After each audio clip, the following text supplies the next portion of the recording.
우리에게 주시는 하나님의 말씀은 민수기 35장 9절에서 21절까지의 말씀입니다. 민수기 35장 9절에서 21절까지의 말씀을 한 절씩 교독하고 마지막 절을 함께 읽겠습니다.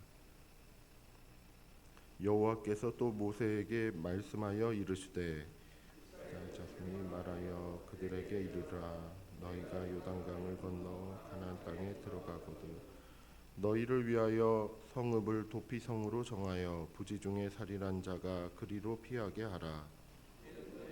복수할 자에게서 도피하는 성을 삼아 살인한 자가 회중 앞에 서서 판결을 받기까지 죽지 않게 하기 위함이니라. 너희가 줄 성읍 중에 6을 도피성이 되게 하고 새 성읍을 요단 위쪽에 두고 새 성읍을 가나안 땅에 두어 도피성이 되게 하라. 이 6성읍은 이스라엘 자손과 타국인과 이스라엘 중에 거류하는 자의 도피성이 되리니 부지 중에 살인한 모든 자가 그리로 도피할 수 있으리라. 참한 장으로 살인을 쳐죽이며 그는 살인자니 그 살인자를 반드시 죽일 것이요 만일 사람을 죽일 만한 돌을 손에 들고 사람을 쳐 죽이면 이는 살인한 자니 그 살인자는 반드시 죽일 것이요 죽일 만한 나무를 연장에 손에 들고 사람을 죽이며 그는 살인한 자니 그 살인자는 반드시 죽일 것이니라. 피를 보복하는 자는 그 살인한 자를 자신이 죽일 것이니 그를 만나면 죽일 것이요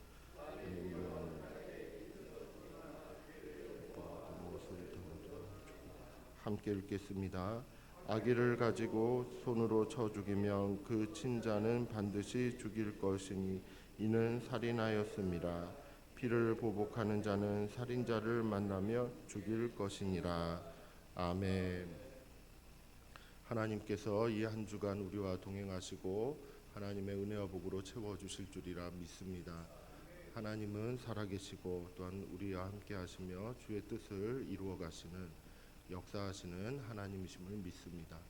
그 하나님과 동행하시며 은혜 충만히 누리시는 저와 여러분이 되기를 예수님의 이름으로 축복합니다.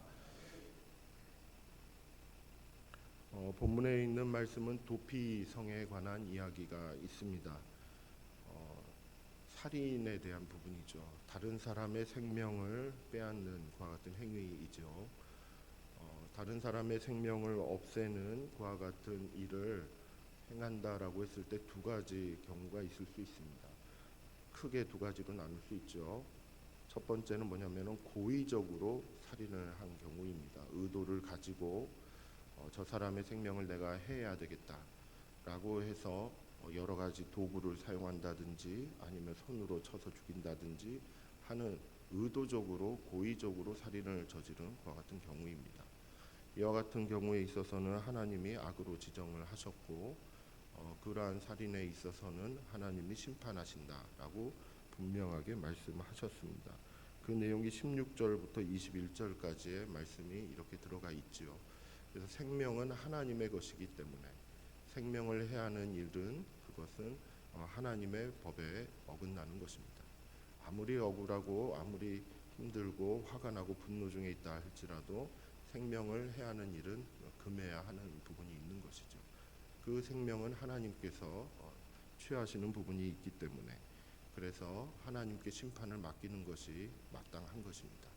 하지만은 자신이 판결자가 되고 재판자가 되어서 그 상황을 임의적으로 판단하고 생명을 해하는 그와 같은 과정까지 나아가게 된다면 이 또한 하나님의 심판의 대상이 된다라고 분명하게 정하신 것입니다. 그리고 한 가지 또 다른 사례는 뭐냐면 고의성이 없는데 어떠한 실수로 인해서 사람의 생명을 이렇게 해하게 되는 그와 같은 사례가 있을 수 있다라는 것이죠. 이것은 과실치사를 의미하는 것입니다. 제가 법은 잘 모르지만은 그래도 과실치사의 개념에 대해서 한번 자료를 좀 파악을 해보니까 통상적인 의무를 소홀히 하여서 타인을 사망에 이르게 한 경우라고 이렇게 그냥 개념적으로는 그렇게 정리를 했습니다. 그래서 예시로 이렇게 드는 것이 교통사고, 라든지 주의, 그러니까 앞을 봐야 보면서 이렇게 운전을 해야 되는데 주의를 기울이지 않고 실수로 사람을 치어서 사망에 이르게 한 경우, 이런 경우도 있다라는 것이죠. 그리고 의료 사고도 있습니다.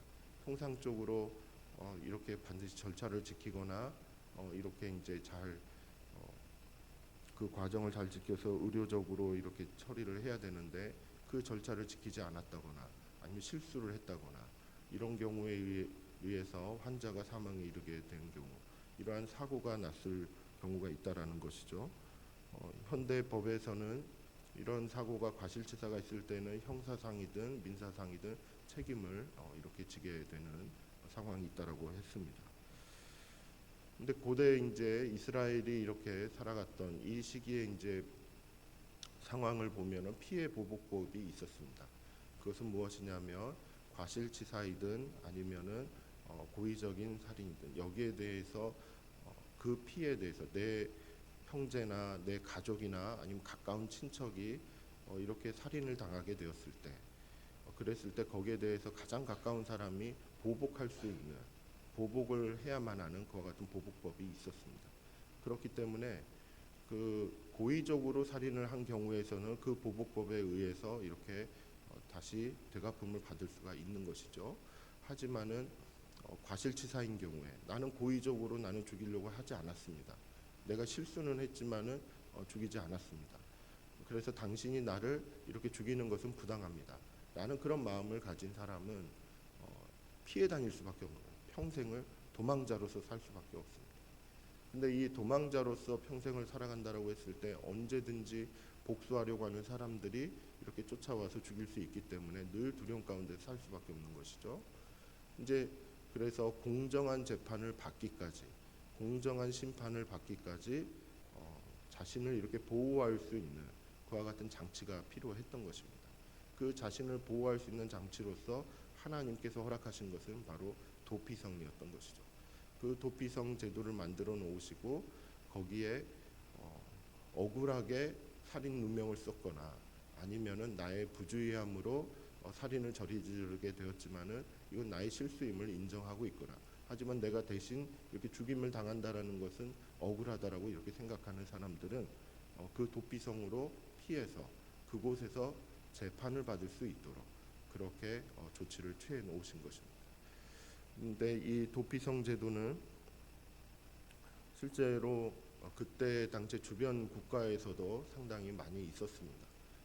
주변 나라들에서도 도피성 제도는 있었는데 그 이스라엘에게 하나님께서 주신 율법상의 그 도피성 제도는 하고 좀 다른 점이 있습니다.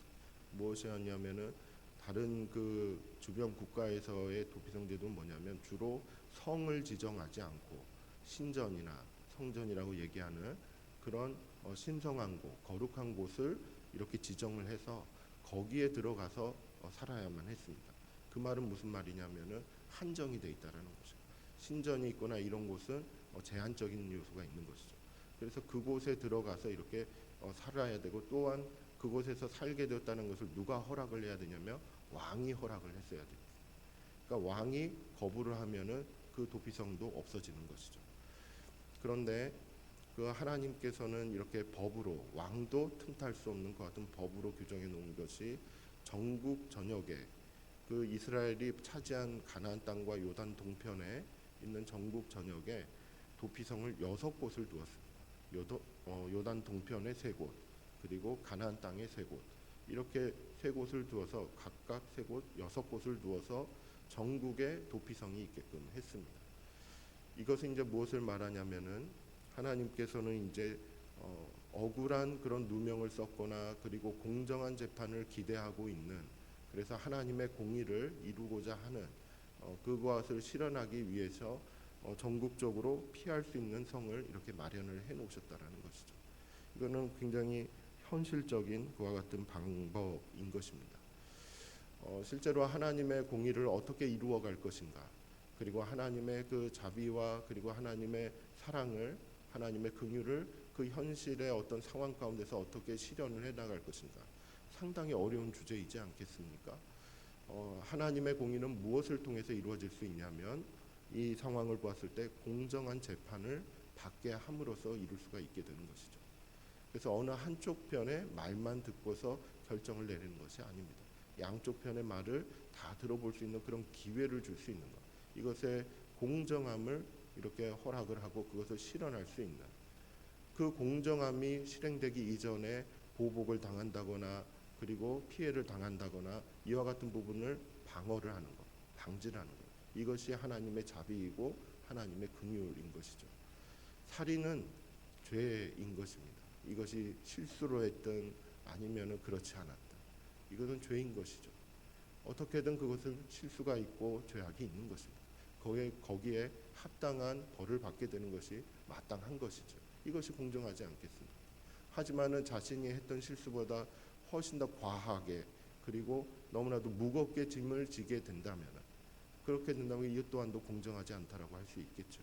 그래서 하나님께서는 하나님의 그 공의와 그리고 공정성을 실현하시기 위해서, 그리고 과도하게 이렇게 짐을 지우고 죄를 벌을 이렇게 지우는 것을 방어하기 위해서 도피성을 두셨다라는 것입니다. 왜냐하면은 내 친족이, 내 형제가, 내 자식이 누군가의 실수로 인해서 이렇게 죽임을 당하겠다라고 가정을 해봅시다. 그러면은 가족에 된 입장에서 화부터 나지 않겠습니까? 이게 뭐 잘잘못을 따지는 그와 같은 상황이 생길 수 있겠어요? 여러분, 의료 사고가 났다든지 그다음 교통사고가 났다라고 가정을 해보면 그 안에서 당한 사람의 입장은 먼저 일단은 이성부터 잃은 것이 사실이지 않겠습니까? 누군가의 실수라고 물론 명백하게 그렇게 보인다고 한다 할지라도 거기에 대해서 인정을 할 수 있겠습니까? 그렇지 않다는 거예요. 그래서 결국은 네 죽고 나 죽자 이런 식으로 이제 가게 되는 것이죠. 그런 부분에 있어서 더 억울한 상황들을 만들어가지 않기 위해 하나님께서는 이 도피성 제도를 마련해 놓으신 것입니다. 그래서 공정한 재판이 이루어지기까지 하나님께서는 이와 같은 장치들을 마련해 놓으시고 이스라엘 백성들이 그러한 공의로운 세상, 공의로운 사회 가운데서 지낼 수 있도록 이끌어 가셨다라는 것이죠. 이와 같은 도피성 제도를 묵상해 보면은 하나님의 사랑과 공의를 어떻게 정의를 내려야 될지, 그리고 어떻게 실현해 갈 수 있을지 참 어렵구나라는 것을 깨닫게 됩니다. 참 현실적인 그와 같은 부분에서 우리는 어떻게 하나님의 공의를 이루어갈 수 있으며 하나님의 자비와 긍휼을 이렇게 적용해 갈 수 있을까? 이 두 가지가 상충되는 이 상황 가운데 이것을 어떻게 적용해 갈 수 있을까? 정말 어려운 주제다라는 생각을 가져보는 것이죠. 자신의 실수에 비해 과도한 벌을 받는 것, 이것 또한 공정하지 않다라는 것을 우리가 알 수 있기 때문에 과실치사에 대해서도 일정 부분 보호를 받을 수 있는 그와 같은 장치를 하나님이 마련해 놓으셨다는 것에 우리는 집중할 필요가 있습니다. 다양한 갈등 속에서 판단을 해야 하는 우리의 위치인 것이죠. 우리의 일상 속에서는 정말 너무나도 다양한 갈등을 경험하게 됩니다. 저도 이제 담임 목사라는 그 위치에 있다 보니까 다양한 갈등을 접하게 되는 것이죠. 저와는 상관없는 현장에서 일어나는 그와 같은 갈등 상황도 저는 다 들어야만 하는 것입니다. 저는 조금 이상하게 느껴졌던 게 분명히 당사자들 간에 이렇게 이야기를 나누었는데 그 가운데에서 책임은 더 저한테 또 오는 이와 같은 상황을 제가 경험을 하는 거였어요. 근데 이것이 한꺼번에 있는 거예요. 그러다 보니까 너무나도 참 곤란하고 때로는 내가 참 지혜롭지 못하는 그와 같은 실수를 하지 않을까 너무나도 좀 걱정이 되고 두려운 면도 없지 않아 있습니다. 이제 하지만은 이와 같은 상황 가운데서 하나님께서 정하시는 부분은 공의가 무엇인지 그리고 자비와 긍휼이 무엇인지를 이렇게 알려주신 부분이 있는 것입니다. 이것을 어떻게 적용을 해나가야 될지, 이 부분이 우리의 현실 가운데서 우리의 위치 가운데서 하나하나 실현을 해나가야 되는 상황이 있는 것이죠. 참으로 지혜가 필요한 시기인 것 같습니다.